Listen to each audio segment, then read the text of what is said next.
దేవుని వాక్యం గర్జన చేసినట్లుగా ఉండాలి.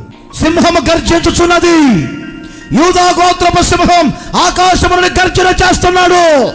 దేవుని వాక్యము గర్జన వలె ఉండాలి. గర్జన చేయగానే ఏం జరిగిందంట? ఉరుము ధ్వని పుట్టింది.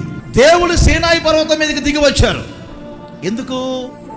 దేవుని వాక్యమనే ఆజ్ఞలు వారికి ఇచ్చుటకు.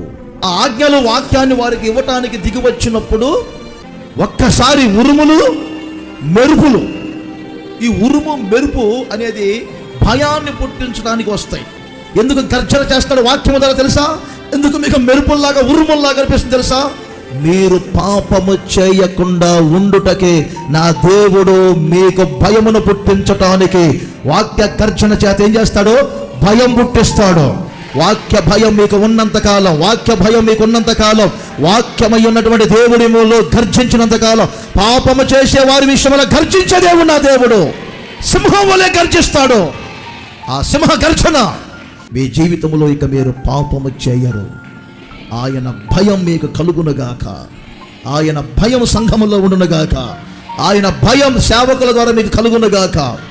సర్వోన్నతుడగు నా దేవుడే ఉరుము ధ్వని మీలో పుట్టించునక. ఆ ఉరుము ధ్వని, ఆ గర్జన మీరు పాపము చేయకుండా భయపడుదురు.